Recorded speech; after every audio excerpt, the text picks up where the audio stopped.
Hello बच्चों, कैसे हैं आप लोग। स्वागत है आप सभी का। मेरा नाम है विनयकांत भल्ला और आपका मैं स्वागत करता हूं इस रिवीजन सीरीज में।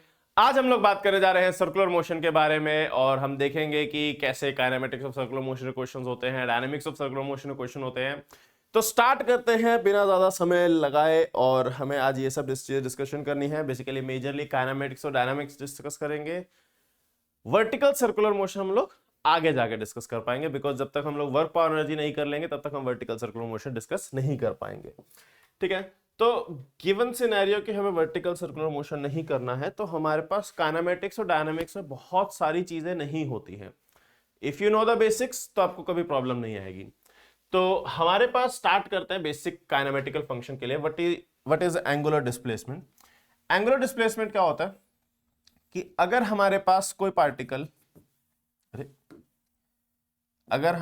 कोई पार्टिकल लेट से किसी पॉइंट ए पर है और वो ए से घूम के बी पे चला जाता है ना, लेट से यहां पे चला गया बी पे, तो जो ये एंगल सबटेंड करता है डेल्टा थीटा, ये हमारे पास होता है एंगुलर डिस्प्लेसमेंट। तो angular displacement is nothing but the angle जिससे वो हमारे पास घूम रहा है, डेल्टा थीटा। नाउ इसमें एक इंपॉर्टेंट चीज कि अगर एंगुलर डिस्प्लेसमेंट बहुत छोटी होती है, इज वेरी स्मॉल, तो हमारे पास डेल्टा थीटा जो है वो बन जाता है डी थीटा, है ना। ऑब्वियसली बात है, जब वो डिस्प्लेसमेंट बहुत छोटी होती है हमारे पास डी थीटा बन जाता है। और जब ये बहुत छोटा होता है ना, तो D theta has a direction, it has a direction जिसकी बहुत जरूरत पड़ती है हमें। और डी थीटा की डायरेक्शन निकालना बहुत सिंपल है। राइट हैंड को फिंगर्स को कर्ल करो, जिस डायरेक्शन में हमारे पास थंब होगा that will give you the direction of D theta vector. For example मान लो हमारे पास इस तरीके से एक ऐसे ले लेते हैं, एक हमारे पास एक लूप है और ये हमारे पास सेंट्रल एक्सिस है और हमारा जो पार्टिकल है वो इस पॉइंट से इस पॉइंट तक गया है, ए से बी तक, like this.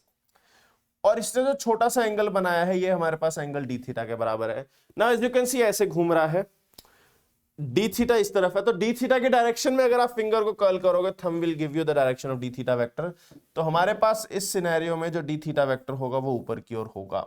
Directions are important, इसीलिए मैं आप लोगों को ये बता रहा हूं। ठीक है, so this was angular displacement और इसके जो यूनिट होती है वो रेडियन होती है। डिग्री में भी ले लेते हैं but angular displacement is in radian. Angular velocity, जैसे कि आप लोगों को नाम ही समझ में आ रहा होगा, angular velocity is given by D theta vector by d T. जिस डायरेक्शन में डी थीटा वेक्टर होता है उसी डायरेक्शन में ओमेगा वेक्टर होता है। और जैसे हमने डी थीटा वेक्टर की डायरेक्शन निकालने के लिए राइट हैंड थंब रूल का यूज किया था, वैसे ही हम लोग ओमेगा की डायरेक्शन निकालने के लिए राइट हैंड थंब रूल का यूज करते हैं। राइट हैंड थंब रूल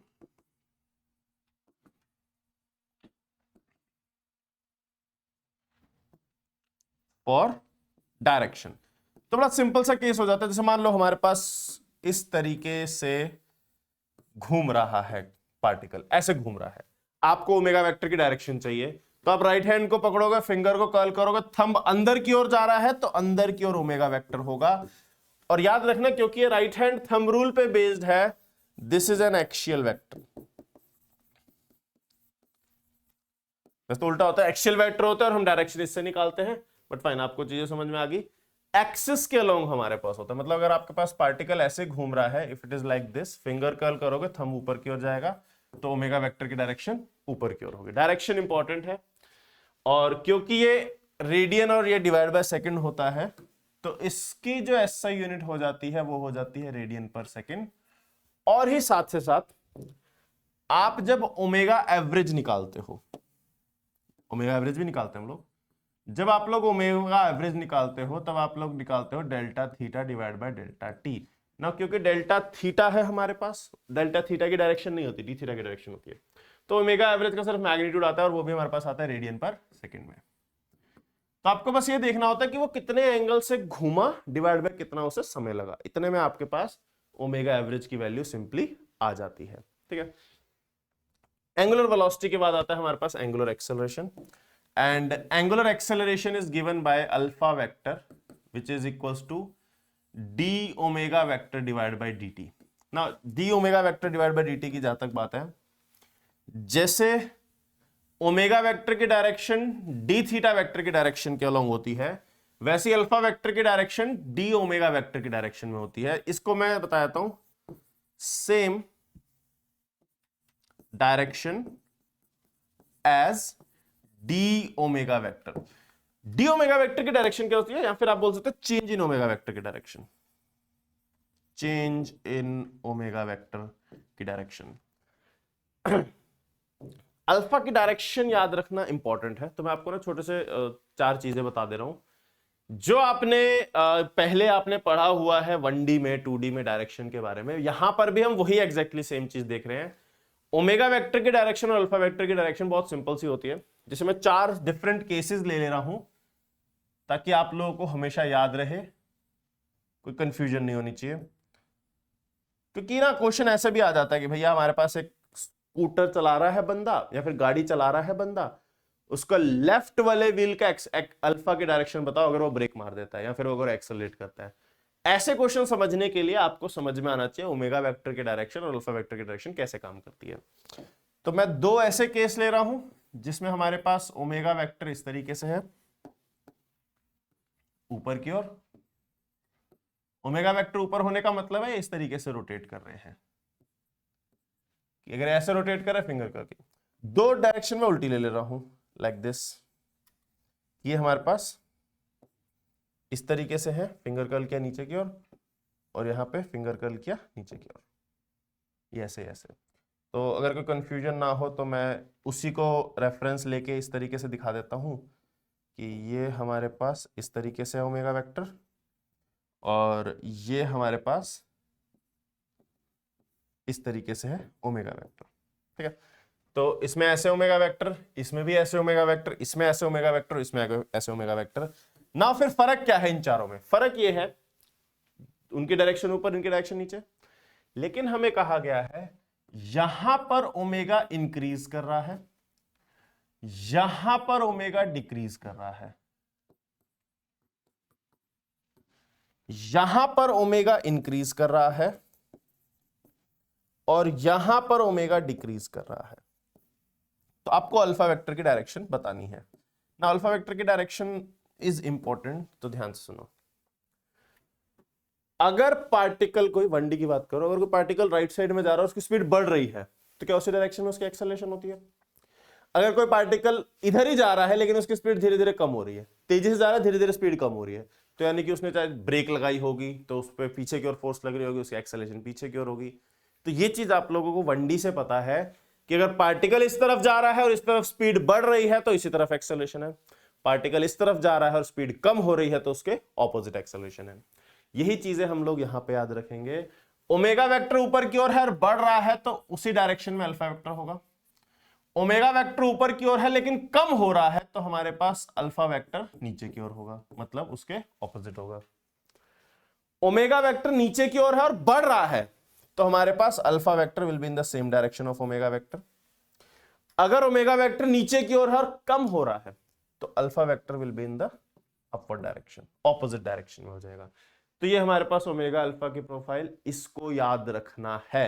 क्योंकि मान लो उन्होंने क्वेश्चन पूछ लिया, आप चला रहे हो बाइक और आपने लगा दी ब्रेक, बताओ आगे वाले टायर का अल्फा वेक्टर किस तरफ होगा, है ना।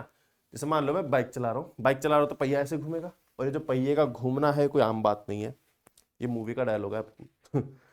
तो पहिया इस तरीके से घूम रहा है तो ओमेगा वेक्टर इस तरफ होगा, मतलब omega vector is towards left. अगर मैंने ब्रेक लगाई है तो ओमेगा कम होने की कोशिश करेगा, तो ओमेगा लेफ्ट साइड में, फिर से बता रहा हूं, इस तरीके से घूम रहा था फिंगर कर्ल की लेफ्ट साइड में, ओमेगा वेक्टर लेफ्ट साइड में है तो हमारे पास अल्फा वेक्टर उसके ऑपोजिट होगा। अगर आपने ब्रेक लगाई है तो alpha vector will be towards right. ये क्वेश्चन भी पूछ लेता है, ठीक है, ध्यान रखना। तो यहां पास एंगुलर एक्सेलरेशन होगी। नेक्स्ट जनरल इक्वेशंस की हम बात करते हैं। आप लोगों को याद होगा, आप लोगों ने बचपन में इक्वेशंस पढ़ी थी, कौन कौन सी?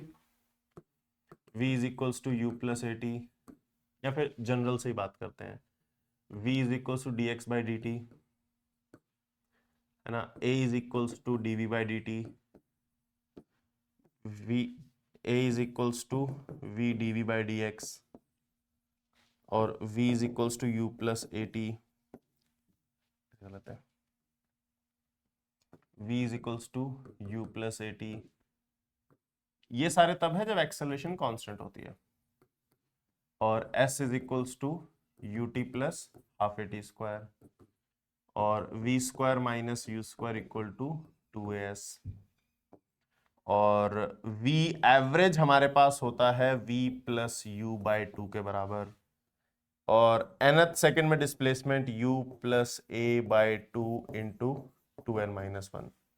तो ये सारी चीजें आप लोग पढ़ चुके हो।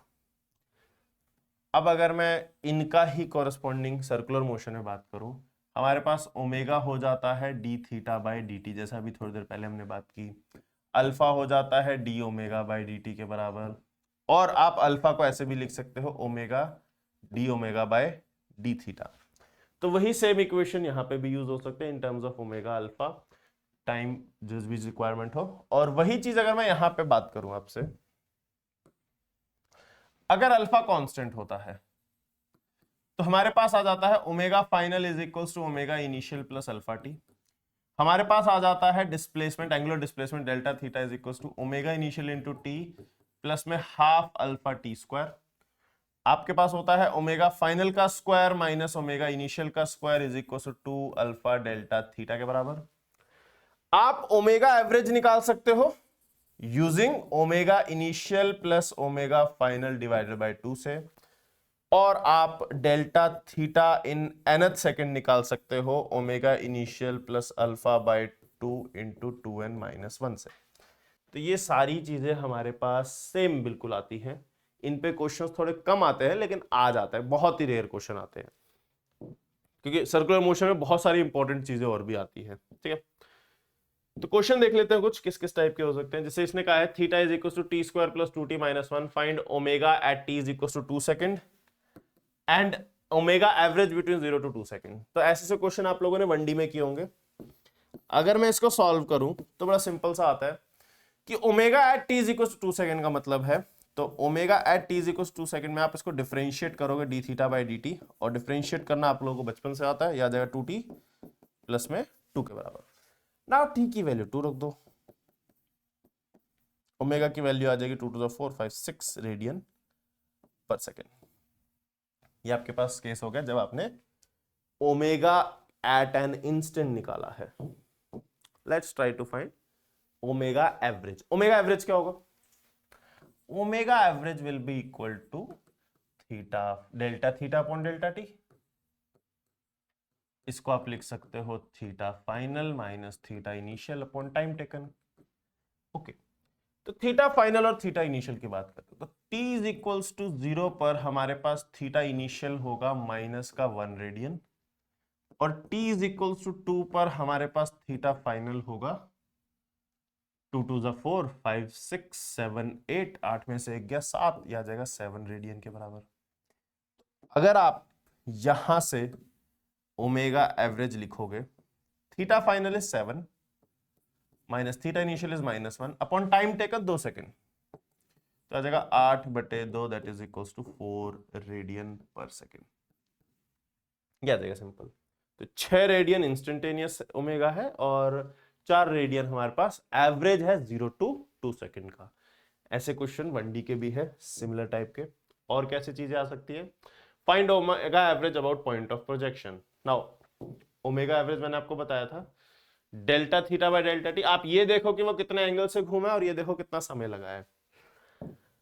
नाउ इस क्वेश्चन में मोस्टली एक प्रॉब्लम आती है छोटी सी, और वो प्रॉब्लम को पहले टैकल करते हैं फिर इस क्वेश्चन को टैकल करेंगे। And the problem goes like this. मान लो हमारे पास एक पार्टिकल है इस जगह पर पी पॉइंट पे, वो कुछ इस प्रकार घूमता है, उसका डिस्टेंस r था, ये इस प्रकार घूम के यहां पर पहुंचा, ये डिस्टेंस 2r हो गया। क्वेश्चन इज कि वो कितना एंगल से घूम गया, इस पॉइंट के रिस्पेक्ट में वो कितने एंगल से घूमा। तो अगर आप इस पॉइंट के रिस्पेक्ट में देखोगे, ये इस एंगल से घूमा है, and this theta is equals to π/2 90 degree.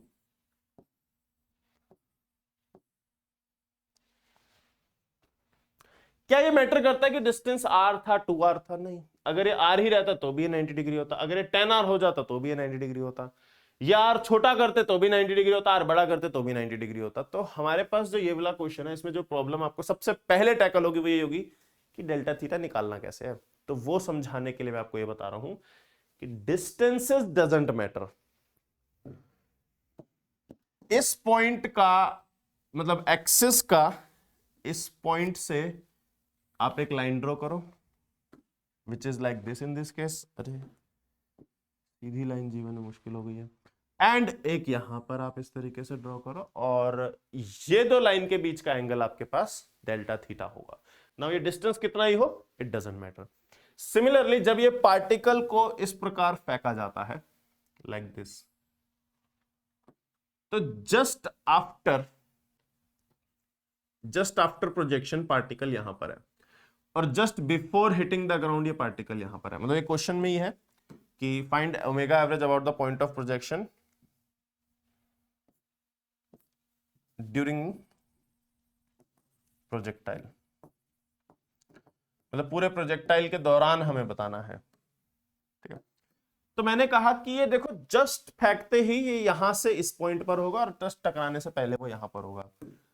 अब अगर मैं यहां पे लाइन ड्रॉ करता हूं इस पॉइंट ऑफ प्रोजेक्शन से इनिशियल पॉइंट की, और इस पॉइंट ऑफ प्रोजेक्शन से फाइनल पॉइंट की, तो मुझे क्लियरली दिख रहा है जो ये लाइन घूम के आई है, थीटा से घूम के आई है, दैट मींस पार्टिकल का डिस्टेंस चाहे चेंज होता गया, लेकिन हमें डिस्टेंस से मतलब नहीं है, वो कितने एंगल से घूमा हमें ये चाहिए। तो जो वो एंगल से घूमा है इस क्वेश्चन में, that delta theta is equals to theta.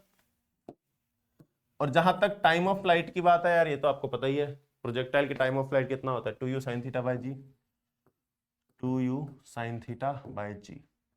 अगर आपको ओमेगा एवरेज चाहिए वो हो जाएगा आपके पास delta theta upon time taken, delta t.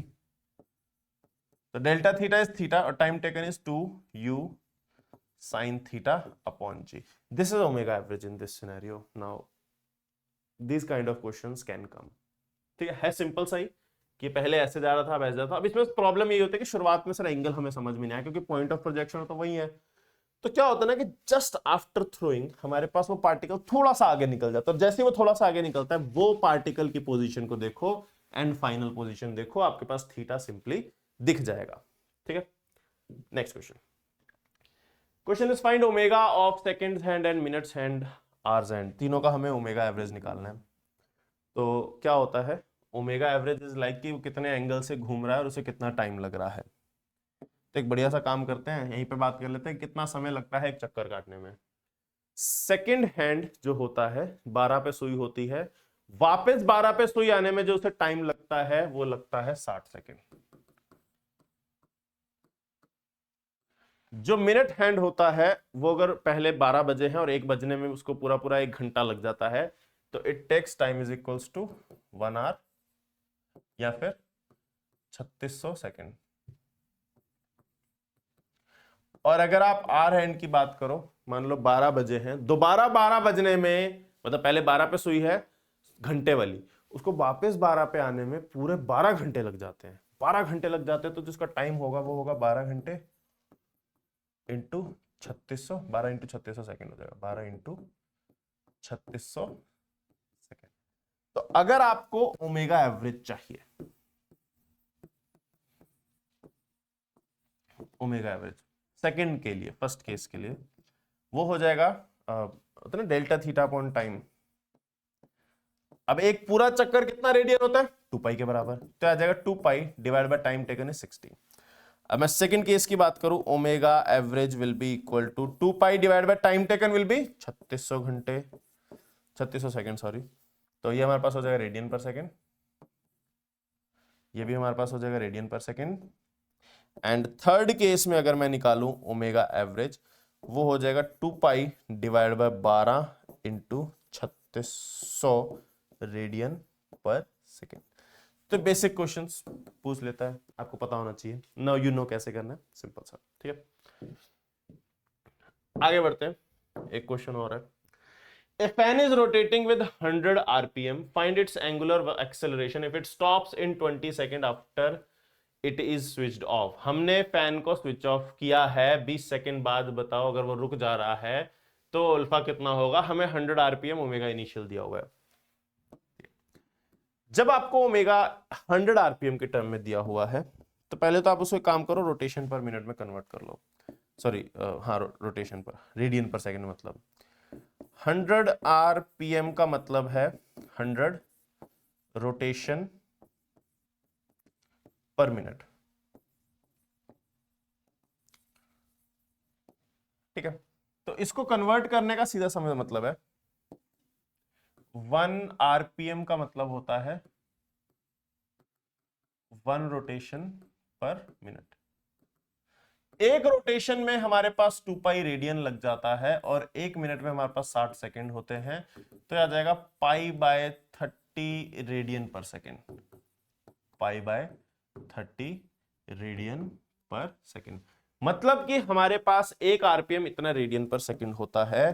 तो अगर उसने 100 आरपीएम दिया है तो 100 आरपीएम का मतलब है वो हो जाएगा 100 इंटू पाई बाय 30 रेडियन पर सेकंड, ठीक है। 2 पाई से मल्टीप्लाई करोगे तो एक रोटेशन 2 पाई रेडियन बन जाता है, 60 से डिवाइड करोगे तो मिनट का सेकंड बन जाता है, तो हमारे पास आता है 10 पाई बाय 3 और ये हमारे पास ओमेगा इनिशियल है। एंड अकॉर्डिंग टू दिस हमारे पास फाइनली इट स्टॉप्स, तो ओमेगा फाइनल हमारे पास 0 है। And it is asking about alpha, time हमें 20 सेकंड दिया हुआ है। अच्छा, इसमें ये चीज है कि अल्फा कांस्टेंट है, तो हमें alpha is equal to constant वाली टर्म्स यूज करनी है। अब इन इक्वेशन से देख के बताओ, आपके पास ओमेगा फाइनल है, आपके पास ओमेगा इनिशियल है, आपके पास टाइम है और आपको अल्फा चाहिए, तो ये तो पता है ना यार अपने को। फर्स्ट इक्वेशन यूज होगी omega final is equal to omega initial plus alpha t. तो हम लोग यहां पर यूज करेंगे कि omega final is equal to omega initial plus में अल्फा टी। ओमेगा फाइनल 0 है, ओमेगा इनिशियल 10 पाई बाय 3 है, प्लस में अल्फा इंटू टाइम जो लग रहा है अपने को 20 सेकंड लग रहा है, तो हमारे पास यहां से अल्फा की वैल्यू आ जाएगी माइनस का पाई बाय 6 रेडियन पर second square. Minus sign obviously घूमते घूमते रुक रहा है तो वो डी एक्सेलरेट कर रहा होगा, इसलिए अल्फा की वैल्यू नेगेटिव आएगी। तो अल्फा की वैल्यू पूछी थी माइनस पाई बाय 6 रेडियन पर सेकेंड स्क्वायर, समझे। तो देख रहे हो वैसी 1D वाली इक्वेशंस यूज हो रही है, ज्यादा कुछ भी नहीं हो रहा। इनफैक्ट ये क्वेश्चन भी वैसे सही है और आप चाहो तो आप लोग खुद से सॉल्व भी कर सकते हो क्योंकि मुश्किल नहीं है इसमें। क्या कह रहा है क्वेश्चन वो भी समझो। ओमेगा की वैल्यू उसने दी थी k by theta, find omega as a function of time. Now omega as a function of theta दिया हुआ है, इससे कन्वर्ट करना है omega as a function of time में। क्या आप लोग कुछ सोच सकते हो इसके बारे में? अब ये चीज तो क्लियर है कि ये मतलब यूज तो जनरल इक्वेशन ही होगी, जैसे omega is equal D theta bye dt या फिर alpha is equal D omega by dt। तो क्योंकि तीनों इक्वेशन में ओमेगा, दोनों में ओमेगा थीटा और टाइम से ही रिलेशन आ रहा है, तो क्यों ना मैं ओमेगा को D theta by d T use कर लूं और फिर बाद में देखते हैं क्या बनता है। Omega is k by theta, तो यहां पे वैल्यू पुट कर देते हैं, k by theta is equal to d theta by d t. तो जब आप इसको क्रॉस मल्टीप्लाई करोगे तो आ जाएगा theta d theta is equal to k d t. तो हमारे पास theta d theta k d t के बराबर आ गया। लेट्स इंटीग्रेट इट, और आपको एक वैल्यू दी है कि टी 0 पर थीटा की वैल्यू 0 है, तो टी बराबर 0 पर थीटा की वैल्यू हमारे पास 0 है, और किसी भी टाइम टी पे मान लो थीटा की वैल्यू थीटा है, तो इधर आ जाएगा theta square by 2 is equals to k t के बराबर, और थीटा हमारे पास आ जाएगा 2 के टी अंडर द रूट। उसने हमसे ये नहीं पूछा, उसने हमसे बोला है omega as a function of time बताओ, तो इसको आप क्या करोगे, डिफरेंशिएट कर दोगे।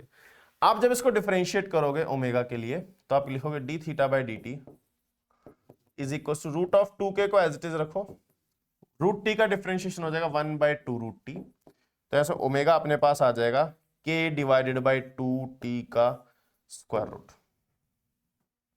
k डिवाइड बाय 2t का square root. This is omega as a function of time in this case. This will be your answer, as simple as that.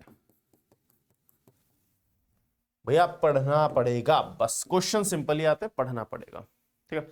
तो ये हमारे पास आ गया ओमेगा एज अ फंक्शन। ना मैंने कोशिश की हर टाइप के क्वेश्चन आपको दिखा दूं, जनरल जो आते हैं, या फिर हमारे पास ओमेगा में जब डेल्टा थीटा निकालना पड़ता है हमें सोच के, या फिर जब आपको जनरलाइज कुछ चीजें दे दी, जैसे अर्थ का एक बता दो कितना टाइम पीरियड लगेगा उस टाइप से, तो आपको डेल्टा थीटा पता होगा, आपको टाइम पता होगा। ये केस हो गया हमारे पास जब अल्फा कांस्टेंट होता है, ये केस हो गया जब हमारे पास अल्फा वेरिएबल होता है।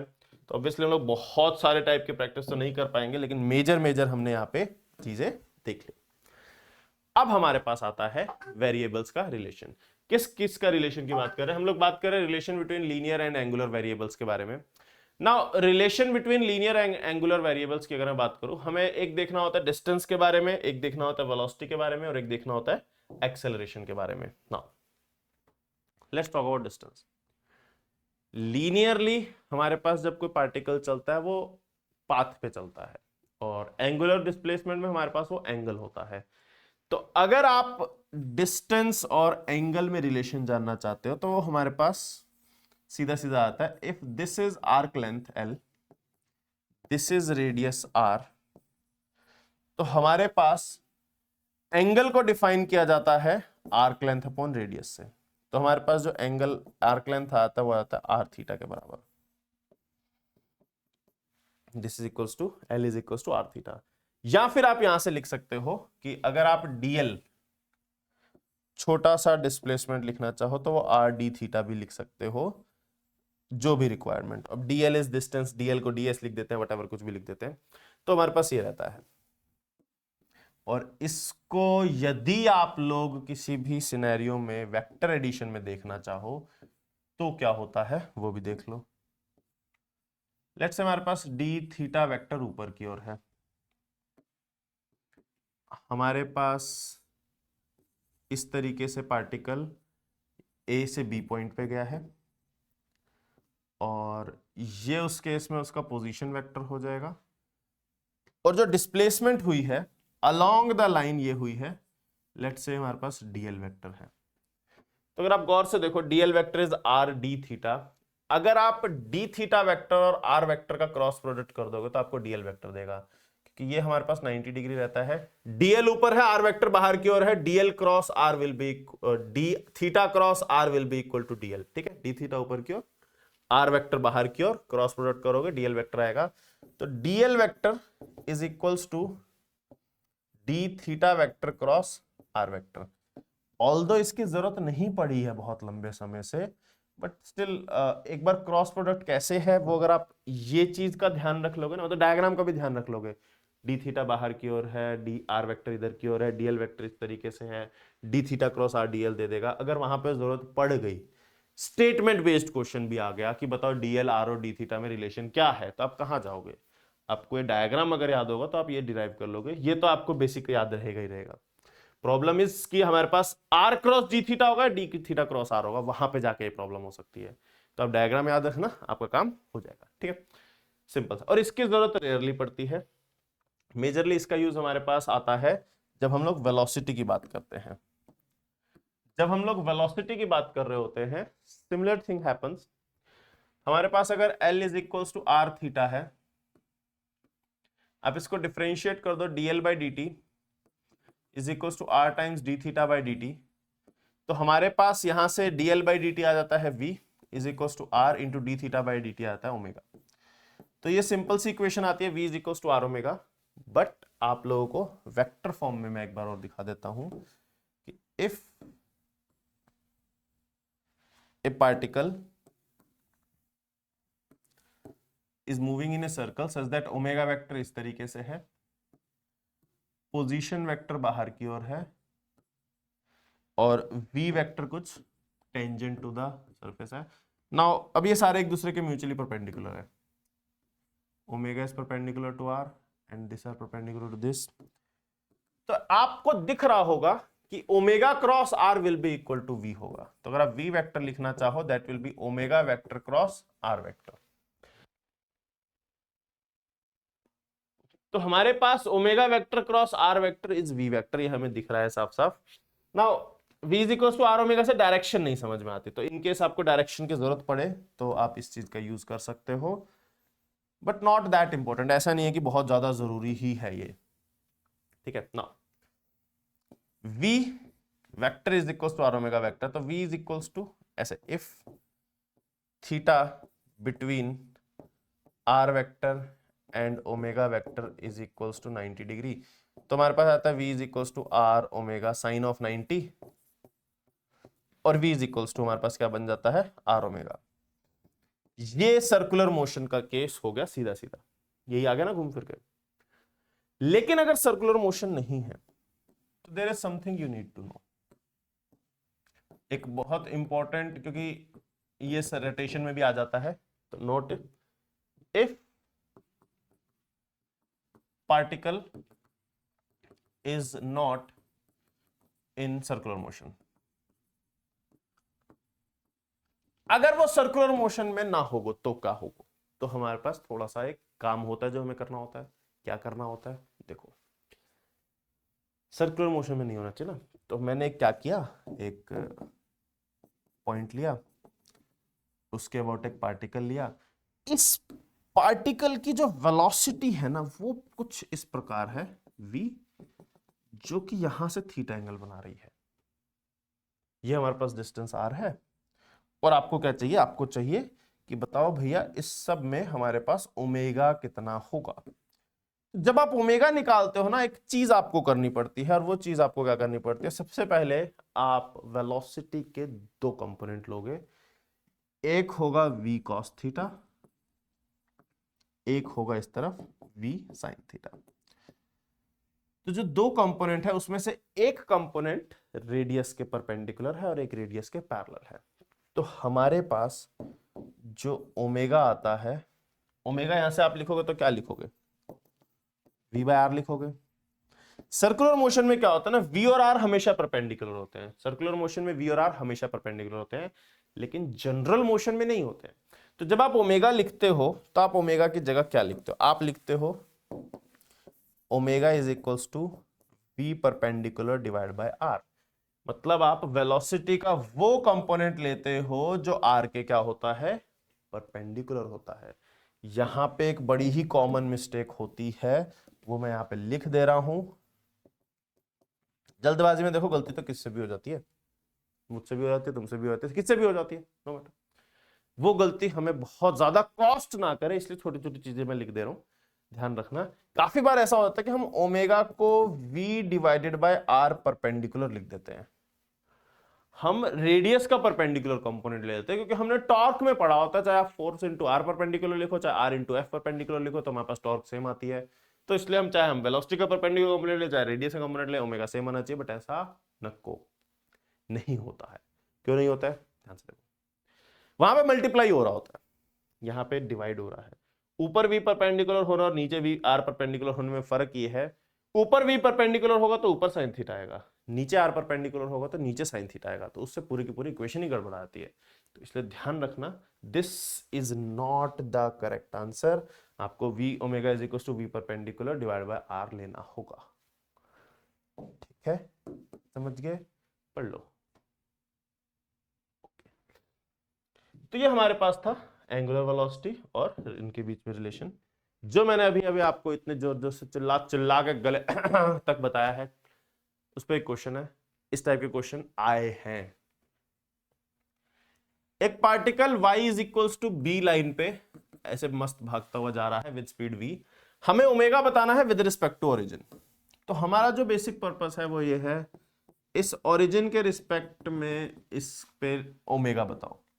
अब ओमेगा तो यार हमें पता है कि अगर ये ऐसे घूम रहा है तो हमें ये डिस्टेंस r चाहिए होगा, और वेलोसिटी का क्या चाहिए होगा, एक परपेंडिकुलर कंपोनेंट चाहिए होगा। तो उसके लिए मैं इसको एक्सटेंड करता हूं, ये वाला एंगल थीटा लिख लेता हूं। अब बताओ v का जो परपेंडिकुलर कंपोनेंट होगा वो हमारे पास v sin थीटा हो जाएगा, और ओमेगा अगर मुझे चाहिए तो ओमेगा की वैल्यू हो जाएगी v perpendicular divide by r। v perpendicular is v sin theta divide by r। अब बताइए r जो है ये तो ये होगा, if this distance is b, this distance is a, r will be equal to Pythagoras लगा दो भैया, root of a square plus b square,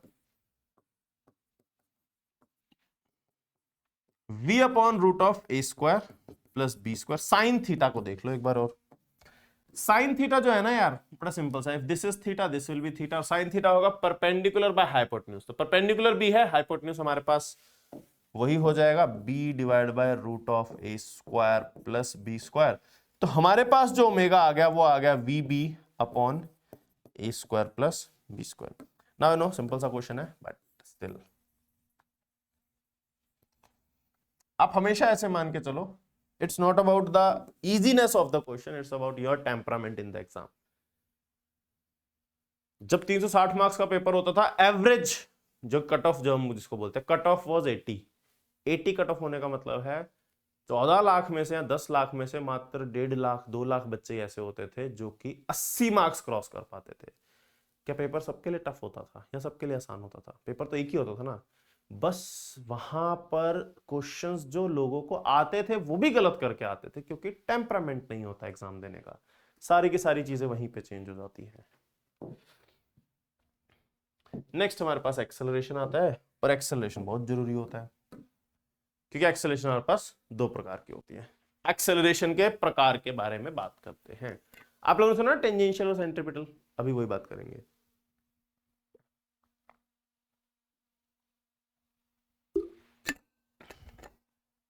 ध्यान से देखो, हमारे पास जो एक्सेलरेशन होती है दो प्रकार की एक्सेलरेशन होती है। एक होती है टेंजेंशियल एक्सेलरेशन,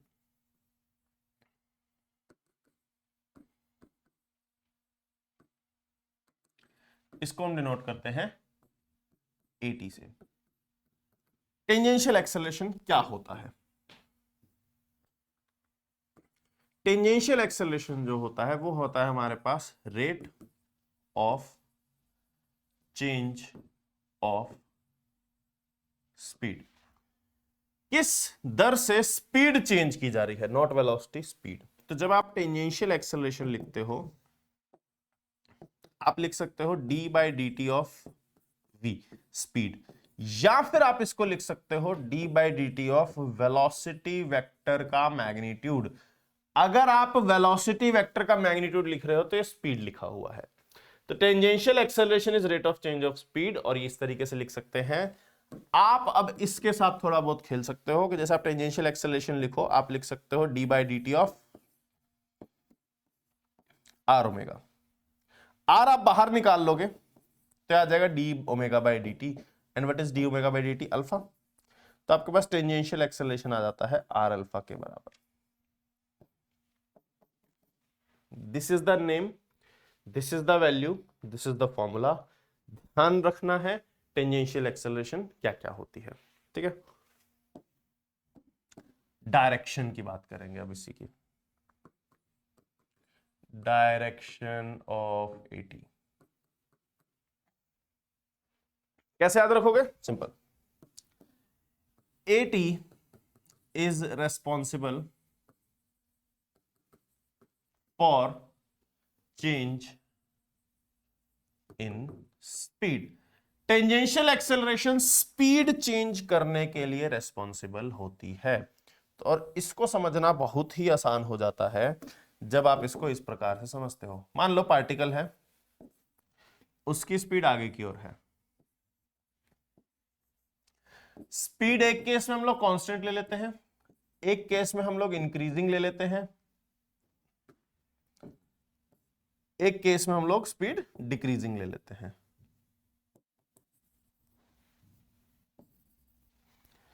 अब पढ़े लिखे बालकों ध्यान दो इधर, अगर स्पीड कांस्टेंट है तो उस डायरेक्शन में एक्सेलरेशन नहीं होनी चाहिए, यानी कि यहां पर हमारे पास टेंजेंशियल एक्सेलरेशन होगी शून्य, कोई एक्सेलरेशन नहीं होगी यहां पे। अगर हमारे पास स्पीड बढ़ रही है, स्पीड के बढ़ने का मतलब है उसको कौन बढ़ा रहा होगा, कोई ना कोई एक्सेलरेशन बढ़ा रही होगी, तो हमारे पास टेंजेंशियल डायरेक्शन स्पीड के डायरेक्शन में होगी। अगर हमारे पास स्पीड कम हो रही है तो उसको कोई ना कोई रोक रहा होगा, और हमें पास टेंजेंशियल एक्सेलरेशन ऑपोजिट डायरेक्शन में होगी। That's how you find direction of tangential acceleration. अगर स्पीड कांस्टेंट है तो टेंजेंशियल एक्सेलरेशन 0, स्पीड बढ़ेगी तो tangential acceleration will be in the direction of speed. अगर स्पीड कम होगी तो टेंजेंशियल एक्सेलरेशन उसके ऑपोजिट होगी। This is how tangential acceleration की डायरेक्शन को आप याद रखोगे। बढ़ती हुई स्पीड सेम डायरेक्शन में एक्सेलरेशन, कम होती हुई स्पीड ऑपोजिट डायरेक्शन में acceleration, constant speed no tangential acceleration. ये हमारे पास होता है टेंजेंशियल एक्सेलरेशन की बात। दूसरा हमारे पास आता है सेंट्रिपिटल एक्सेलरेशन। सेंट्रिपिटल एक्सेलरेशन में क्या होता है?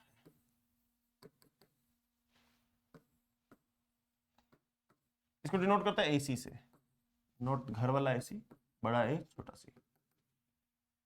सेंट्रिपिटल एक्सेलरेशन, सेंट्रिपिटल एक्सेलरेशन जो होता है, this is not any rate of change, this is responsible for change in direction only.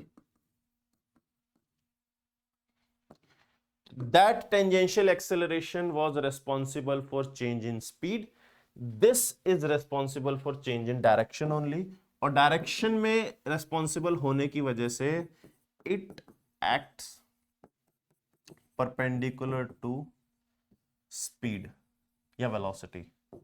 ये वेलोसिटी के हमेशा परपेंडिकुलर लगती है, क्योंकि पैरेलल वाला कंपोनेंट उसका मैग्नीट्यूड चेंज करता है, परपेंडिकुलर वाला कंपोनेंट उसकी डायरेक्शन चेंज करता है। इट्स लाइक दिस कि अगर आपके पास कोई पार्टिकल इस तरीके से किसी पाथ पे जा रहा है, ये उसकी वेलोसिटी वेक्टर है, नो मैटर ये बढ़े कम हो कांस्टेंट रहे, इट डजंट मैटर। अगर ये डायरेक्शन बदलेगा तो उसको बदलने का रीजन होगा हमारे पास centripetal acceleration, and centripetal acceleration is perpendicular to velocity always. If this is a curved path और उसकी डायरेक्शन चेंज हो रही है तो हमारे पास ये सिनेरियो रहेगा। नाउ अगर ये चीज हमें क्लियर है तो क्या होगा, पहले इसकी डायरेक्शन मैग्नीट्यूड की बात करें तो सेंट्रिपिटल एक्सेलरेशन का जो फॉर्मूला होता है वो होता है v² डिवाइड बाय r के बराबर, या फिर आप इसको लिख सकते हो omega square r। v is equal to r omega लिखोगे ओमेगा स्क्वायर r। ये हमारे पास सेंट्रिपिटल एक्सेलरेशन का फॉर्मूला होता है। ये फॉर्मूला हो गया, ये डायरेक्शन हो गई। सेंट्रिपिटल एक्सेलरेशन को rate of change of speed नहीं बोल सकते क्योंकि वो हमारे पास टेंजेंशियल एक्सेलरेशन होती है। Rate of change of velocity भी नहीं बोल सकते क्योंकि वो नेट एक्सेलरेशन होती है। सेंट्रिपिटल एक्सेलरेशन का बस यही पार्ट है कि याद रखोगे। अब ये दो एक्सेलरेशन के कॉम्बिनेशन को क्या कहते हैं हम लोग, ऑब्वियसली टोटल एक्सेलरेशन। तो थर्ड केस हमें बात करनी है टोटल एक्सेलरेशन, जिसको हम ए नेट वेक्टर या फिर सिर्फ ए वेक्टर लिखेंगे। तो what is a vector? A vector is simply rate of change of velocity.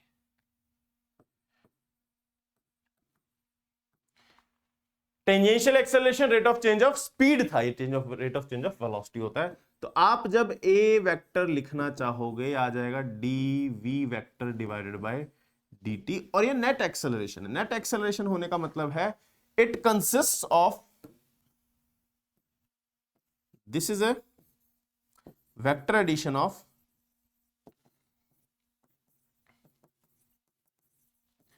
tangential acceleration and centripetal acceleration। कहने का मतलब क्या है कि हमारे पास जब आप a का मैग्नीट्यूड लिखोगे ये आ जाएगा √AT² प्लस में AC², ये आ जाएगा। तो there is a difference between dv vector by dt and dv by dt। dv by dt और dv वेक्टर by dt में एक फर्क होता है। dv by dt is rate of change of speed, dv vector by dt is rate of change of velocity। rate of change of velocity is your total acceleration, और हमारे पास वो होता है इन दोनों का वेक्टर एडिशन। नाउ देखो at का formula मैं फिर से लिख दे रहा हूं चलो आप लोगों के लिए। at को आप लिख सकते हो dv by dt, ये हो जाता है हमारे पास r अल्फा के बराबर। ac को आप लिख सकते हो v² by r, या फिर आप इसको लिख सकते हो omega square r। Now depending upon आपको कौन सी वैल्यू दी हुई है आप इसमें पुट करके एक्सेलरेशन निकाल सकते हो। ठीक, now comes the direction of acceleration, very important. Direction of acceleration, हम वही कर्व्ड पाथ पे ही बात करेंगे। सबसे पहले मान लेते हैं कि जो पार्टिकल मूव कर रहा है उसकी स्पीड कांस्टेंट है।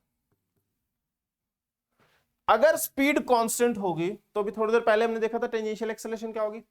कांस्टेंट स्पीड में हमारे पास टेंजेंशियल एक्सेलरेशन 0 हो जाती है, सारी की सारी एक्सेलरेशन हमारे पास सेंट्रीपिटल एक्सेलरेशन होती है। तो हमारे पास net acceleration is equal to centripetal acceleration, और इसकी वैल्यू हो जाती है v²/r के बराबर।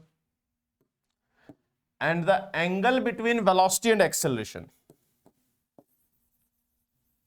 Angle between v vector and a vector is 90 degree.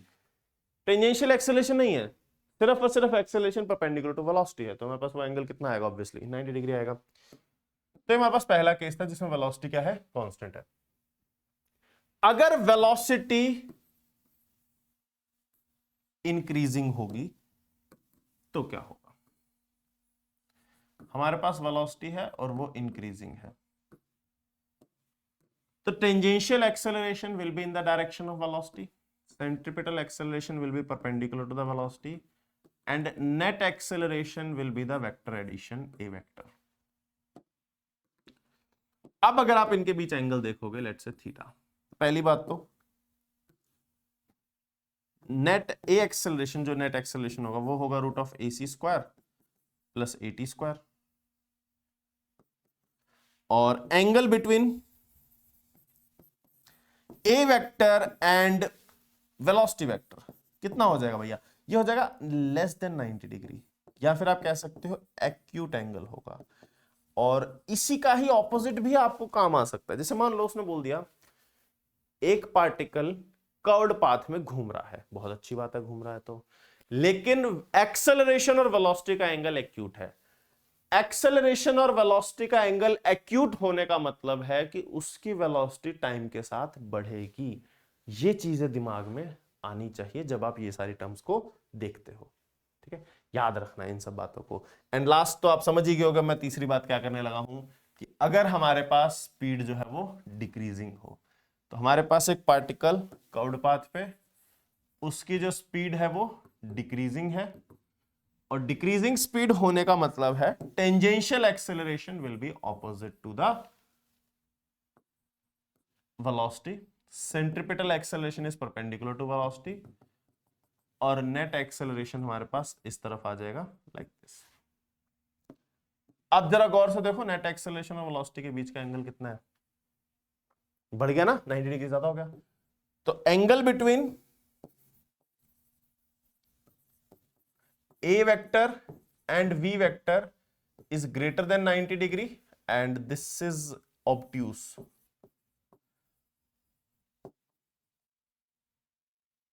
अगली बार ऑब्ट्यूस एंगल समझ में आए,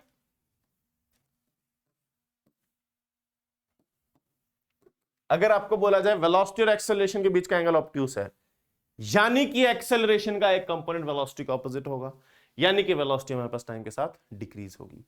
ये दोनों केस हमारे पास होते हैं नॉन यूनिफॉर्म सर्कुलर मोशन के, और ये हमारे पास केस होता है यूनिफॉर्म सर्कुलर मोशन का।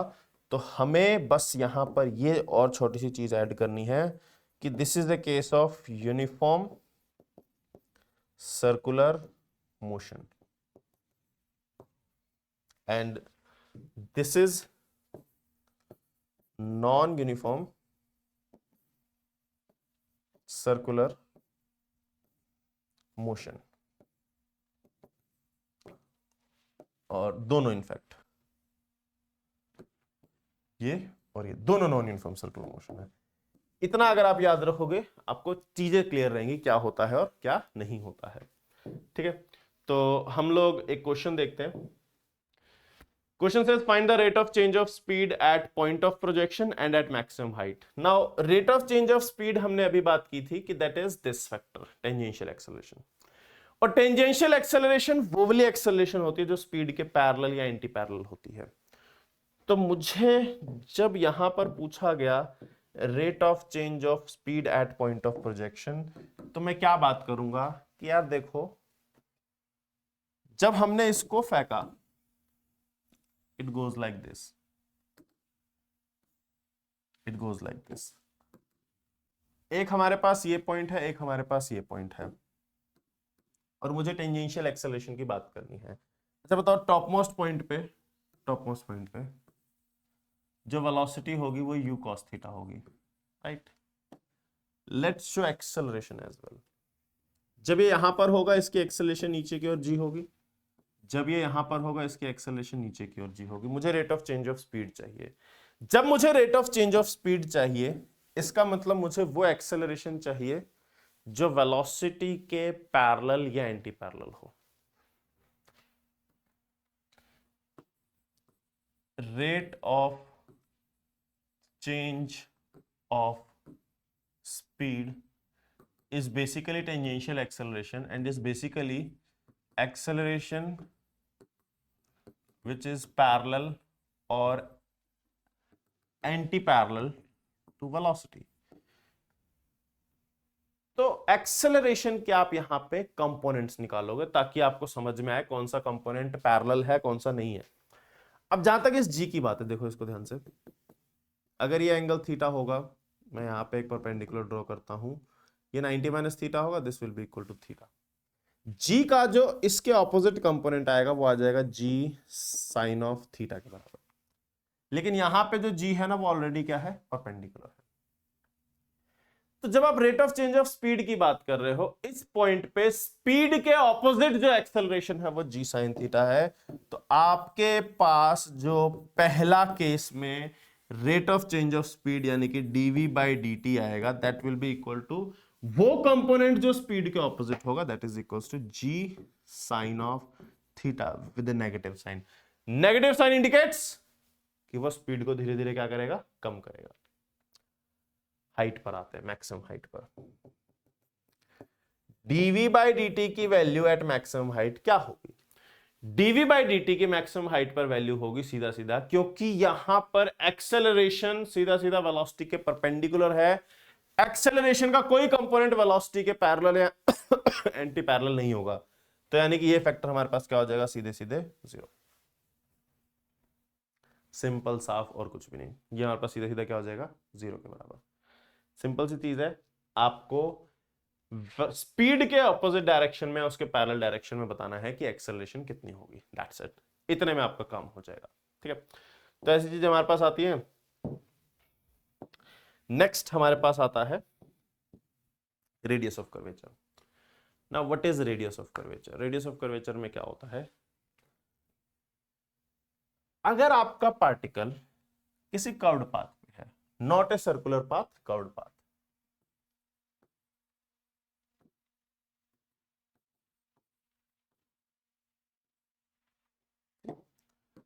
और किसी इंस्टेंट पे उसकी कुछ स्पीड v है और वो ऐसे जा रहा है।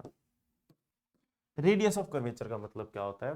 नाउ क्या है ना कि ये किसी भी कर्व्ड पाथ पे होगा तो इसकी कोई ना कोई एक्सेलरेशन होगी जो हमारे पास परपेंडिकुलर डायरेक्शन में होगी, उसको हम सेंट्रीपिटल एक्सेलरेशन बोलते हैं।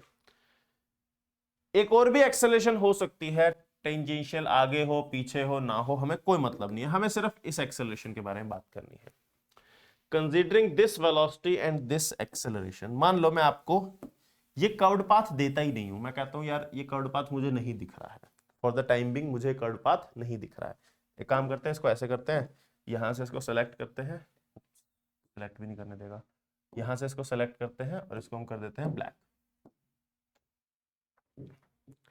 मैंने आपको कहा कि यार देखो मुझे तो कर्व्ड पाथ नहीं दिख रहा, और अब तो शायद तुम्हें भी नहीं दिख रहा है ना, पर मुझे एक चीज समझ में आ रही है कि वेलोसिटी है और एक परपेंडिकुलर डायरेक्शन में एक्सेलरेशन है।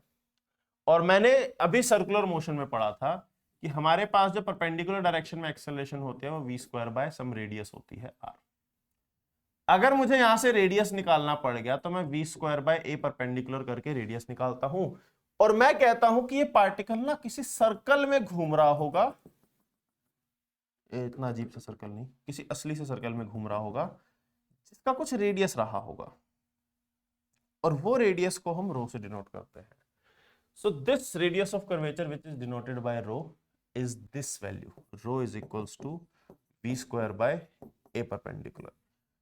तो मैंने कहा कि यार देखो अगर ऐसी वेलोसिटी और ऐसी एक्सेलरेशन होगी तो जब मैं इसमें वैल्यू पुट करूंगा तो मेरे पास एक रेडियस आएगा, और वो सर्कल का रेडियस होगा। बट फिर थोड़ी देर बाद हमारे आंखें खुली और हमें पता चला कि यार यहां पे तो एक्चुअल में एक पाथ था, पता तो किसी कर्व पाथ पे चल रहा था। तो अगर मैं उस पाथ को इग्नोर करके सिर्फ और सिर्फ ये देखता हूं कि ये कैसे मूव कर रहा है, तो हमें क्या दिखता है ना कि जैसे पाथ को भूल गए, मुझे उसकी वेलोसिटी दिखी, मुझे उसकी परपेंडिकुलर एक्सेलरेशन दिखी, मैंने इस फॉर्मूले में डाला, मुझे पास एक रेडियस आ गया। ये रेडियस उस इमेजिनरी सर्कल का रेडियस है जो corresponding to this velocity and this acceleration होता है। तो radius of this imaginary circle, radius of imaginary circle of which the particle is a part at an instant। किसी इंस्टेंट पे ये पार्टिकल जिस सर्कल का पार्ट है उसका रेडियस हमारे पास होता है, radius of curvature. And find करने का तरीका सीधा सीधा है v square bye a perpendicular. आपको स्पीड का स्क्वायर निकालना है और a परपेंडिकुलर निकालना है। नाउ यहां पे भी मैं एक बार लिख देता हूं एक जो कॉमन मिस्टेक है।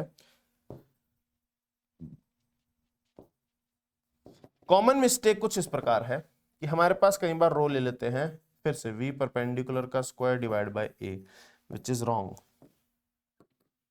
डिवाइड हो रहा है, आपको ध्यान रखना पड़ेगा v परपेंडिकुलर नहीं लेना है, a परपेंडिकुलर लेना है। और इस पे बेस में आप लोगों को एक क्वेश्चन कराता हूं, एंड सिंपल सा क्वेश्चन है, सबने थोड़ी देर पहले किया था। कि हमने क्या किया, एक पार्टिकल को प्रोजेक्ट किया, हमने एक पार्टिकल को प्रोजेक्ट किया u वेलोसिटी से थीटा एंगल पर। Question is find radius of curvature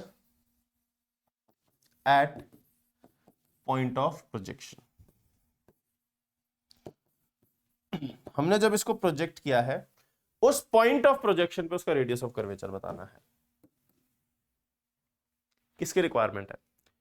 रो निकालने के लिए आपको v स्क्वायर और a परपेंडिकुलर चाहिए होता है। तो शुरुआत का v तो मुझे पता है, एक्सेलरेशन और निकाल लेते हैं।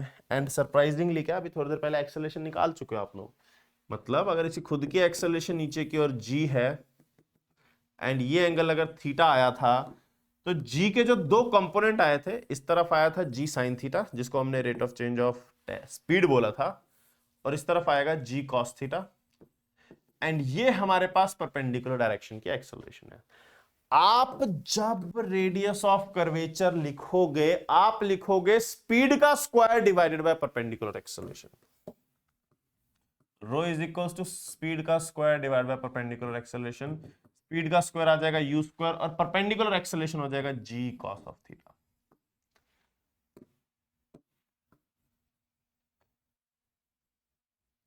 As simple as that.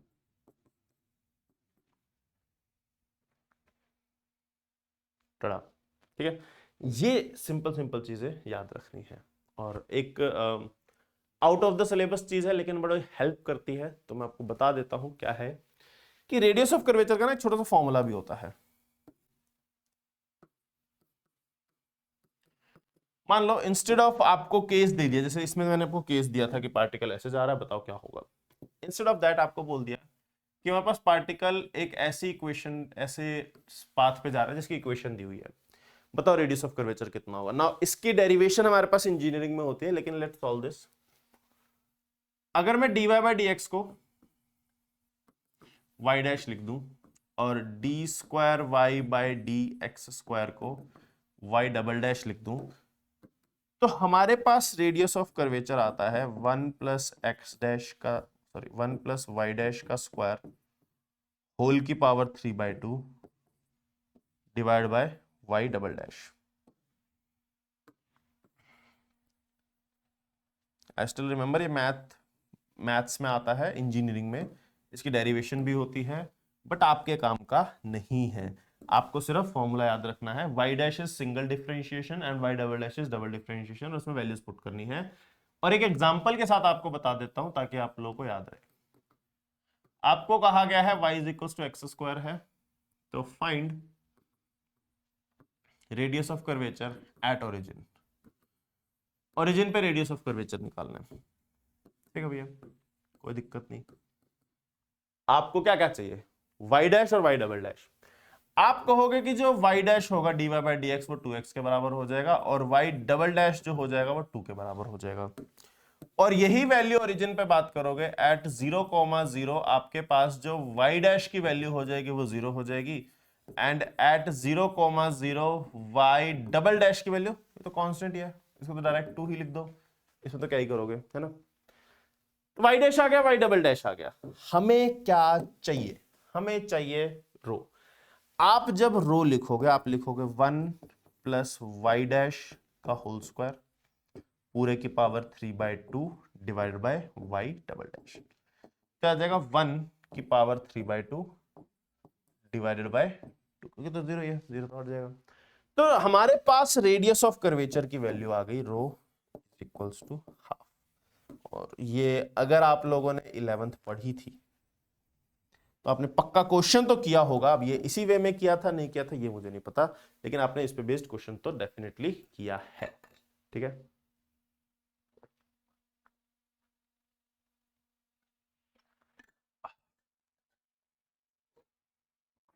तो ये हमारे पास क्या आ गया, रेडियस ऑफ कर्वेचर लेके ना। इसके बाद देखो सिंपल सा यूनिफॉर्म सर्कुलर मोशन की बात है। अब यूनिफॉर्म सर्कुलर मोशन में आपको ऑलरेडी बता चुका हूं व्हाट हैपेंस कि हमारे पास स्पीड कांस्टेंट रहती है, एक्सेलरेशन हमारे पास सिर्फ सेंट्रीपिटल एक्सेलरेशन होती है, और इस पे बेस्ड हमें ऐसा कुछ करने की जरूरत नहीं है, बट मैं आपको क्वेश्चन जरूर बता दूंगा। सिमिलरली नॉन यूनिफॉर्म की हम बात कर चुके हैं, तो इसको बैठा देते हैं। क्वेश्चन की बात करते हैं, क्वेश्चन क्या कह रहा है। क्वेश्चन देखो, इट सेज कि particle in uniform circular motion the acceleration at any point r comma theta on a circular path of radius r is when theta is measured from positive x-axis and v is uniform speed, ठीक है।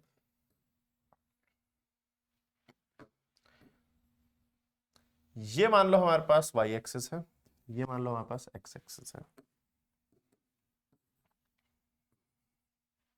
इसने बोला theta is measure from positive x axis, positive x axis से हमने theta major किया, ये theta है। अच्छा बताओ, जो सेंट्रीपिटल एक्सेलरेशन होगी, बिकॉज यूनिफॉर्म सर्कुलर मोशन होता है तो टेंजेंशियल एक्सेलरेशन 0 होती है, सिर्फ सेंट्रीपिटल एक्सेलरेशन बचती है, वो v²/r होती है। नाउ इकलौती एक्सेलरेशन हमारे पास सेंट्रीपिटल एक्सेलरेशन होगी ac, और इसके अगर आप एंगल की बात करोगे तो हमारे पास थीटा हो जाएगा। अब इसने सिर्फ यही तो पूछा है ना यार कि बताओ एक्सेलरेशन की वैल्यू क्या होगी, तो आपको दिख रहा है ना सेंट्रीपिटल एक्सेलरेशन इकलौती होगी, उसके दो कंपोनेंट होंगे, इस तरफ हो जाएगा ac cos थीटा और इस तरफ हो जाएगा ac sin थीटा। तो आपके पास जो नेट एक्सेलरेशन वेक्टर आ जाएगा a vector, that will B v²/r cos theta minus I cap plus में v²/r sin थीटा माइनस का जे कैप, सिंपल। तो दोनों में minus sign, v²/r cos theta i cap, v²/r sin theta j cap, option C will be the correct answer. Otherwise इसमें और कुछ भी नहीं होता है, ठीक है, अदरवाइज इसमें और कुछ नहीं होता है। 2022 में ऐसा क्वेश्चन आया। Next is relative angular velocity. Relative angular velocity, अगर आपको दो की एंगुलर वेलोसिटी दी है और किस एक के मतलब एक के रिस्पेक्ट में दूसरे की एंगुलर वेलोसिटी पूछ ले तो क्या करोगे, वो देखना है हमें। तो बहुत सिंपल सी चीज है, मान लो हमारे पास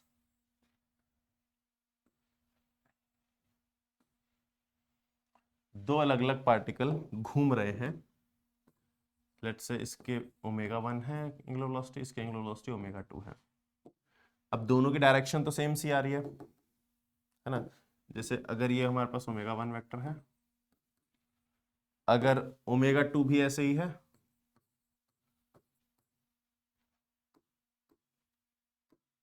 तो हमारे पास ये ω2 वेक्टर आ गया। तो जब आपको रिलेटिव एक्सेलरेशन की बात करनी होती है ना, acceleration of 2 with respect to 1, तो आता है ω2 वेक्टर माइनस ω1 वेक्टर। ये हम लोग जनरल मतलब जो रिलेटिविटी मोशन होता है उसमें बात कर चुके हैं, तो आपको पढ़ाया गया है। तो आप अगर ओमेगा 1 2 वेक्टर लिखना चाहते हो तो वो आ जाता है omega 1 vector minus omega 2 vector. याद है ना, position of a with respect to b is position of a minus position, मतलब v21 is v2 minus v1, omega 21 is omega 2 minus omega, बस ये वही लिखा है। और अगर आपको यहां से रिक्वायरमेंट पड़ जाती है समय निकालने की, तो समय निकालने के लिए आप क्या कहोगे कि omega 21 is equals to omega 2 minus omega 1, तो आप इसको लिख दो 2 pi by time period of 2 with respect to 1 is 2 pi by time period of 2 minus 2 pi by time period of 1। तो यहां से 2 पाई 2 पाई 2 पाई कट जाएगा और time period of 2 with respect to 1 is equal to t2 t1 over t1 minus t2। ये कम ही पूछा गया, आप लोग इसको थोड़ा सा ध्यान में रख लो। t21 is t2 t1 over t1 minus t2, इससे ज्यादा और कुछ भी नहीं करना है इसमें, ठीक है। तो क्वेश्चन नहीं आया है टू बी फ्रैंक, तो आप लोग ज्यादा परेशान नहीं होना इसमें, बस है सिंपल सा ही चीज, एक के रिस्पेक्ट में दूसरे का ओमेगा निकालना, तो टाइम पीरियड ऐसे रहेगा और कुछ नहीं।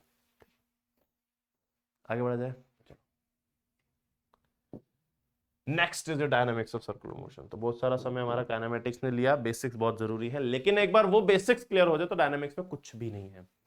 डायनामिक्स में जब हम बात करते हैं, हम लोग फोर्सेस से रिलेटेड डिस्कशन करते हैं कि फोर्स कैसे होगी, क्या होगा क्या नहीं होगा, तो दो ही चीजें हमें पढ़नी होती है, उसके बाद सारी सारी चीजें उस पर बेस्ड होती हैं। पहला फोर्सेस के बारे में, दूसरा सेंट्रीफ्यूगल एक्सेलरेशन के बारे में। ये दो चीजें अगर आपने पढ़ ली तो आपको पूरा का पूरा चीज समझ में आ जाएगा। तो पहले हम लोग थ्योरी पार्ट कवर करेंगे, फिर हम लोग डिस्कशंस करेंगे क्या क्या होता है और क्या क्या नहीं होता है, ठीक है। तो let's talk about the theory part. सबसे पहली चीज हम लोग जो बात करेंगे वो ऐसी बात करेंगे कि देखो, यदि कोई पार्टिकल हमारे पास सर्कल में घूम रहा है ना, इस पार्टिकल की बात कर रहा हूं, इस पार्टिकल पे 3 डायरेक्शन में फोर्सेस लग सकती हैं। फोर्सेस की बात कर रहा हूं ना मैं, एक सेंटर की तरफ सेंट्रीपिटल फोर्स, एक टेंजेंट की तरफ टेंजेंशियल फोर्स, और एक सर्कल के परपेंडिकुलर डायरेक्शन में, ठीक है। इसको ऐसे लेते हैं एफ यू, अपर डायरेक्शन में, यहाँ एफ टीसी होगा ना, यू ही ले लेते हैं थोड़ा। अब क्या है ना, ऑल्दो आपको दिख रहा होगा, आपने 3 डायरेक्शन में जो भी फोर्सेस बनाई, ऑल 3 आर म्यूचुअली परपेंडिकुलर, है ना। इसको एफ यू की जगह एफ पी लिख लेते हैं, एफ परपेंडिकुलर डायरेक्शन में हमारे पास ये फोर्स आ रही है। नाउ बेसिक आइडियोलॉजी बता रहा हूं, डायनेमिक्स में क्या होता है कि all the forces are breakdown मतलब कंपोनेंट ले आते हैं इन 3 डायरेक्शंस, और उन 3 डायरेक्शन में हम लोग डिस्कस करते हैं। सबसे पहला नेट फोर्स टूवर्ड सेंटर,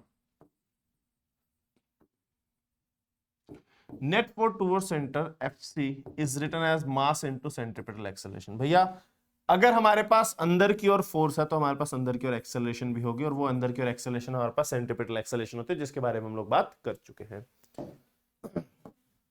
दूसरा net force in tangent direction, along tangent, net force along tangent,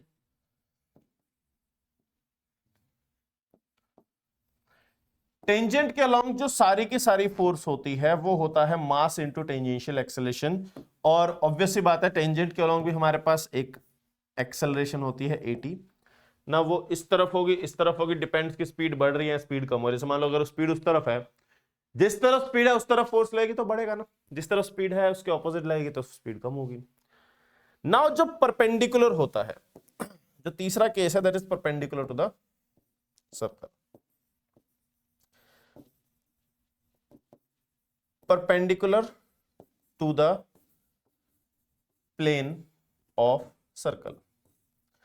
अगर आप सर्कल के प्लेन के परपेंडिकुलर जाते हैं, मुझे बताओ एक पार्टिकल सर्कल में घूम रहा है, एक हॉरिजॉन्टल सर्कल में घूम रहा है, उसके परपेंडिकुलर अगर कोई एक्स्ट्रा में फोर्स हुई तो क्या वो ऊपर नहीं जाने लगेगा?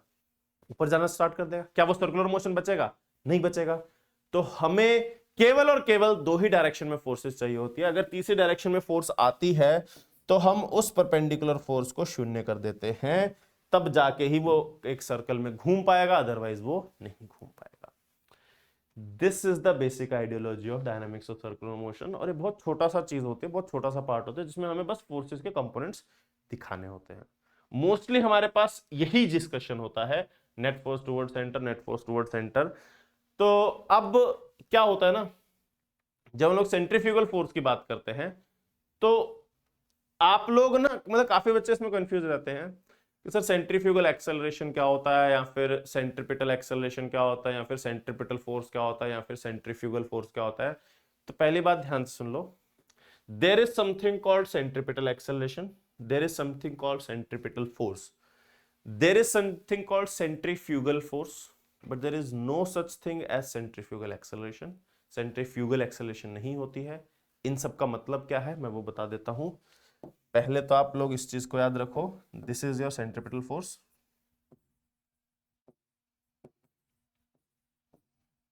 this is your centripetal force, net force towards center basically, and this is your centripetal acceleration. This is your tangential force,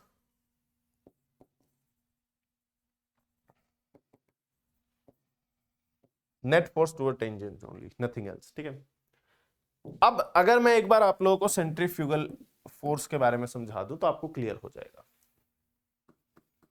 ध्यान समझना, सेंट्रीफ्यूगल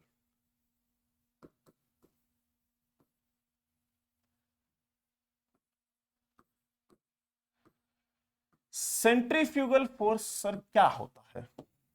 तो अगर आपने एक की छोटी सी बात दिमाग में डाल ली कि it is a pseudo force, nothing else, तो आपका काम आसान हो जाता है। Centrifugal force is a pseudo force. तो सर इसका क्या मतलब है? इसका मतलब हम लोग समझेंगे एक छोटे से डायग्राम से। मान लो आपके पास एक ब्लॉक है जिसका मास m है, उसको एक रस्सी से बांधा हुआ है और उसे घुमाया जा रहा है एक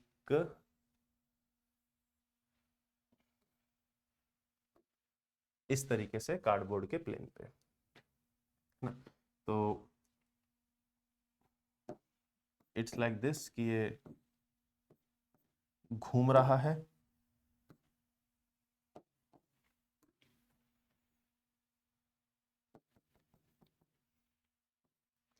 और ये इस तरीके से ओमेगा से घूम रहा है।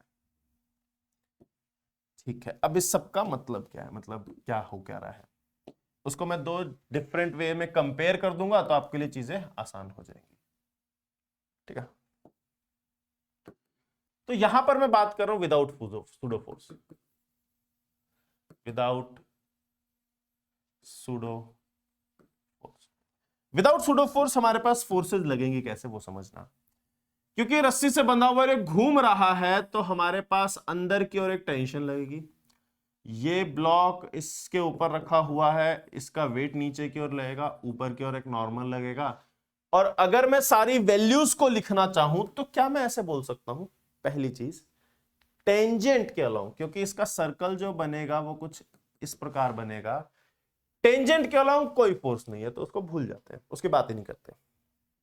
परपेंडिकुलर डायरेक्शन में दो फोर्सेस हैं, सर्कल हॉरिजॉन्टल है, नॉर्मल और mg वर्टिकल है, तो हमारे पास नॉर्मल को mg के बराबर कर दो ताकि हमारे पास सीधी सी चीज आ जाए कि परपेंडिकुलर डायरेक्शन में फोर्सेस क्या कर दी हमने, जीरो कर दी। परपेंडिकुलर डायरेक्शन में फोर्सेस जीरो करने का मतलब n is equals to mg हो गया। दूसरा, सेंटर की ओर नेट फोर्स हमारे पास होता है mass into centripetal acceleration. Centre की ओर और केवल एक फोर्स है, that is equals to t। तो हमारे पास t की वैल्यू आ जाएगी mass into centripetal acceleration, centripetal acceleration हो जाएगा हमारे पास v² बाय r। जब आप सूडो फोर्स यूज नहीं करते तब आपके पास इक्वेशंस ऐसी बनती हैं, लेकिन जब आप सूडो फोर्स यूज करते हो तब इक्वेशंस कैसी बनती हैं उसको ध्यान से देखो। मान लो मैं वही सेम फोर्सेस शो कर देता हूं एग्जैक्टली कि हमारे पास नीचे की ओर mg लग रहा है, ऊपर की ओर नॉर्मल लग रहा है, अंदर की ओर टेंशन लग रही है। लेकिन इस बार मैं क्या कर दे रहा हूं, मैं इस पे खड़ा हो जा रहा हूं। सूडो फोर्स यही तो होता है ना कि किसी के रिस्पेक्ट में देखना। इस बार सूडो फोर्स की जब मैं बात करूं, मैं उसी ऑब्जेक्ट पे खड़ा हो जाता हूं और आप लोग बड़े अच्छे समझ पाओगे, अगर मैं उसी ऑब्जेक्ट पे खड़ा हूं तो मेरी एक्सेलरेशन अंदर की ओर सेंट्रीपिटल एक्सेलरेशन के बराबर होगी, और ये सेंट्रीपिटल एक्सेलरेशन की वैल्यू v²/r होगी।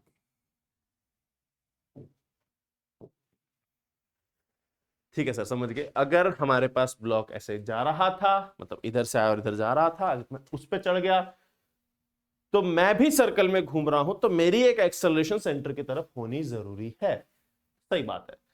लेकिन जब मेरे रिस्पेक्ट में इस नीचे वाले ब्लॉक का एफबीडी बनाया जाएगा, तो मेरी एक्सेलरेशन अगर उस तरफ है तो मेरे रिस्पेक्ट में सूडो फोर्स बाहर की ओर लगेगी।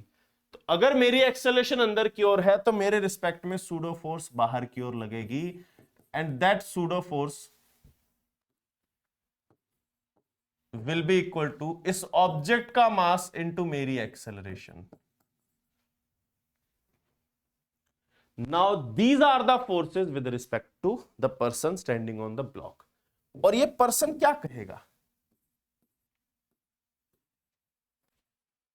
ये पर्सन कहेगा कि यार ये जो ब्लॉक है ये तो कभी मूव करता ही नहीं है, तो हमेशा मेरे नीचे ही रहता है, तो this is basically at rest,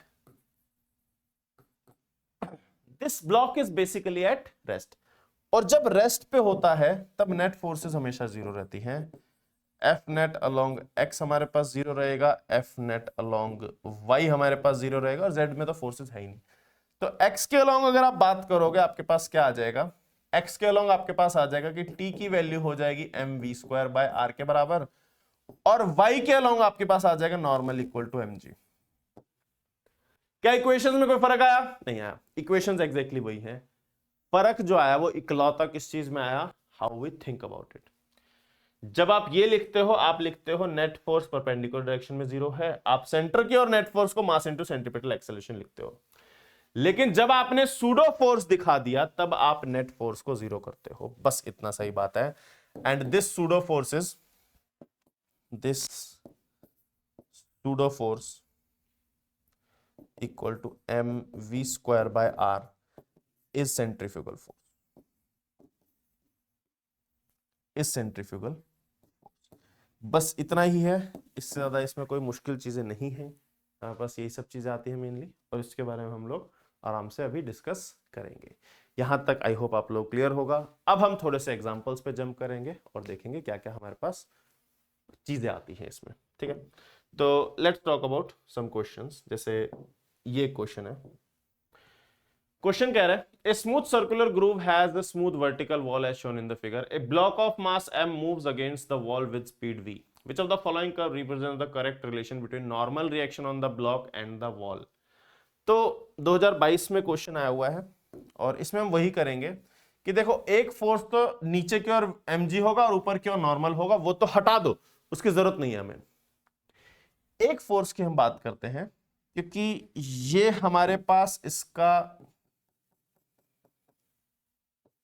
इस तरीके से एक्सिस है, तो एक फोर्स इस पे सेंटर की ओर लग रही है और वो है नॉर्मल, और अगर आप इस पे खड़े होके बात करोगे तो बाहर की ओर एक सूडो फोर्स लगेगी और वो हो जाएगा mv²/r।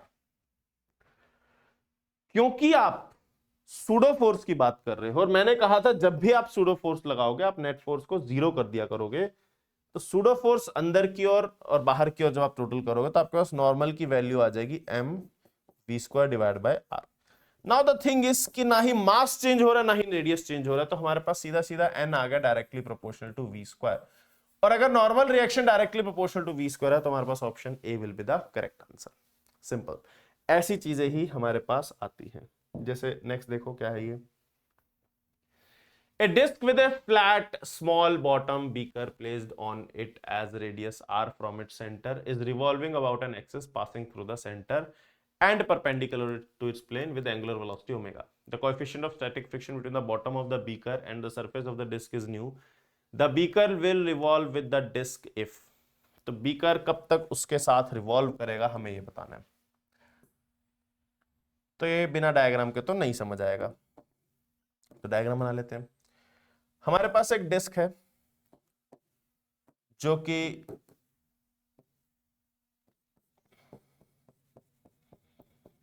इस एक्सिस के अबाउट घूम रही है लाइक दिस, और एक बीकर यहां पे रखा हुआ है, ठीक है। और बीकर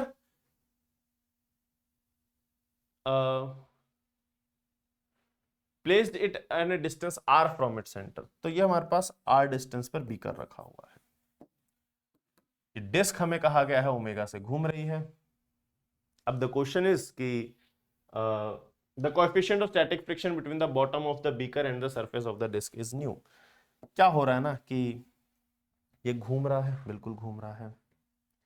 हमारे पास इस पे बाहर की ओर एक सूडो फोर्स, यहाँ पे सेंट्रीफ्यूगल फोर्स लगेगी, और वो सेंट्रीफ्यूगल फोर्स हमारे पास लगेगी m ओमेगा स्क्वायर r के बराबर, क्योंकि उसका रेडियस r है, ओमेगा से घूम रहा है, तो m omega square r।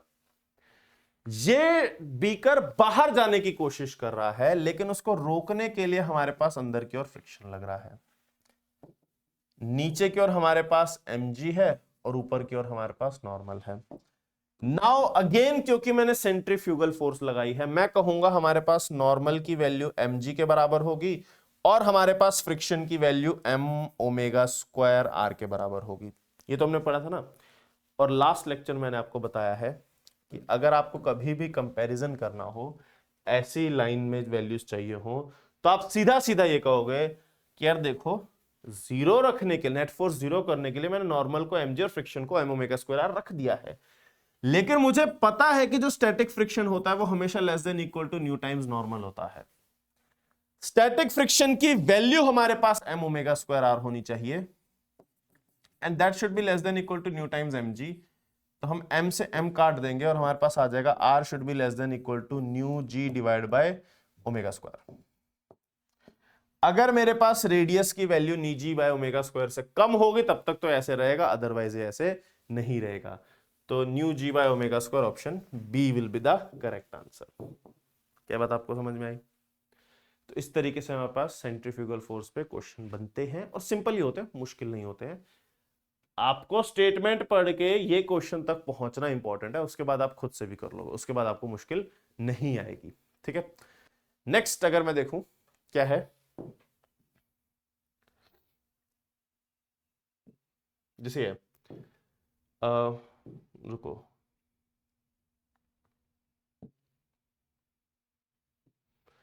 A uniform rod of length L is being rotated in a horizontal plane with a constant angular speed about an axis passing through one of its ends. If the tension generated in the rod due to rotation Tx as a distance from x from the axis, then which of the following graph depicts it most closely?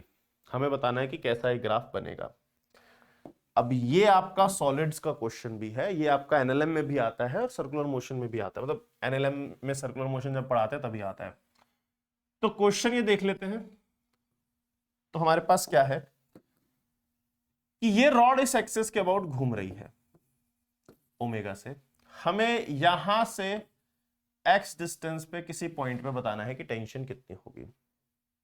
थोड़ा सा centre of mass का concept लगता है, और मुझे इतना तो पता है कि आप लोगों को पता है सेंटर ऑफ मास रॉड के सेंटर पे होता है, तो आप लोग इतना समझ जाओगे। तो मुझे क्या डिस्कस करना है, देखो हमारे पास एक पार्ट है यहां पर, ये जो कि यहां पर किसी एक्सिस के अबाउट घूम रहा है, ये डिस्टेंस x है, ये डिस्टेंस हमारे पास l है, और हमें बताना है कि इस पे अंदर की ओर टेंशन कितनी लग रही है, ये टेंशन हमें बतानी है। अब ये क्या है ना, ओमेगा से घूम रहा है, ये हमें पता है। मैंने इस पार्ट की बात की है जो बाहर आएगा, मुझे यहां पे लगने वाली टेंशन बतानी है, टेंशन एज ए डिस्टेंस। मैं क्या कहूंगा यार, देखो कि जो इस रॉड की लेंथ हो जाएगी वो हो जाएगी L माइनस एक्स। ठीक है, तो मुझे क्योंकि यहां पे टेंशन निकालनी थी, मैंने लेफ्ट वाला सारा पोर्शन हटा दिया और सिर्फ राइट वाले पोर्शन की बात कर रहा हूं। राइट वाला पोर्शन की लेंथ हमारे पास L माइनस एक्स है। अगर टोटल मास m और टोटल लेंथ Lx, हमारे पास लेंथ L है, तो मैं कहूंगा L लेंथ का मास अगर m के बराबर है तो यूनिट लेंथ का मास हमारे पास m बाय L हो जाएगा, और L माइनस एक्स का हमारे पास मास हो जाएगा m by L into L minus x, यानी कि इसका जो मास m डैश हो जाएगा वो हो जाएगा m by L into L minus x. अब जब ये मास ओमेगा से घूमेगा तो बाहर की ओर सेंट्रीफ्यूगल फोर्स लगेगी। वो सेंट्रीफ्यूगल फोर्स कहां से लगती है? उसके सेंटर से लगती है। अब ये सेंटर से जो फोर्स लगेगी सेंट्रीफ्यूगल फोर्स, वो हो जाएगा m dash omega square into इसका रेडियस, ये रेडियस स्मॉल r। अब ये स्मॉल r निकालना हमारी जिम्मेवारी है, वो हम कैसे निकालेंगे?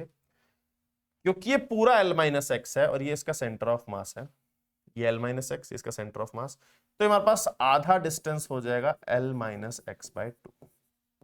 अब आप देख रहे हो टोटल L है, ये L माइनस एक्स बाय 2 है, तो R की जो वैल्यू हो जाएगी वो हो जाएगी L माइनस एक्स बाय 2, और अगर आप एलसीएम लोगे तो आ जाएगा L plus x divide by 2। ये रेडियस आ गया। तो बेसिकली मेरे पास क्या आ गया, इस रॉड के जो पोर्शन मैंने बनाया है इस पे अंदर की ओर टेंशन T लग रही है, बाहर की ओर m dash omega square R लग रहा है। तो अकॉर्डिंग टू आवर थ्योरी जो अब तक हमने पढ़ा है, जब भी सेंट्रीफ्यूगल फोर्स लगती है आप नेट फोर्स को जीरो करते हो, क्योंकि सेंट्रीफ्यूगल फोर्स लगती है इसी के रिस्पेक्ट में, और इसके रिस्पेक्ट में इस पे नेट फोर्स जीरो होती है। तो आप कहोगे tension is equal to m dash into omega square R। m dash हो गया हमारे पास m by L into L minus x, omega square as it is रहेगा, और R हो जाएगा हमारे पास L प्लस एक्स बाय 2। तो ऐसे टेंशन हो जाएगा m omega square divide by 2L into L square minus x square. अब क्योंकि T equal to omega square m omega square by 2L L square minus x square है, minus x square का function होने का मतलब है ये downward parabola होगा, और अगर ये डाउनवर्ड पैराबोला होगा तो अगर ये डाउनवर्ड पैराबोला है तो हमारे पास डाउनवर्ड पैराबोला आपको दिख जाएगा कि, अच्छा पहले बताओ कहां गया क्वेश्चन? क्वेश्चन ही गायब हो गया हमारा। ये रहा, x की वैल्यू 0 पर टेंशन की value m omega square L square by 2L है, और x की वैल्यू L पे 0 है। x की वैल्यू L पे वैल्यू 0 इसमें नहीं है, इसमें भी नहीं है, इसमें 0 है, इसमें 0 है, बट हमारे पास डाउनवर्ड पैराबोला होना चाहिए, तो option D will be the correct answer. तो ये हमारे पास यहां पर आ जाएगा। तो हमारे पास ये सिनेरियो आ जाता है इस केस में, जो आप लोगों को सारी वैल्यूज शो कर दी है। नाउ क्योंकि हमारे पास थोड़ा सा टाइम कम है, मैं आपको नेक्स्ट क्लास में बैंकिंग ऑफ रोड और उसके ऊपर बेस्ड क्वेश्चन कराऊंगा। हम लोग सर्कुलर मोशन में अभी आज इतना ही करेंगे, ज्यादा कुछ बचा नहीं है, सिर्फ और सिर्फ बैंकिंग ऑफ रोड बचा है और नॉन यूनिफॉर्म मोशन के क्वेश्चन बचे हैं।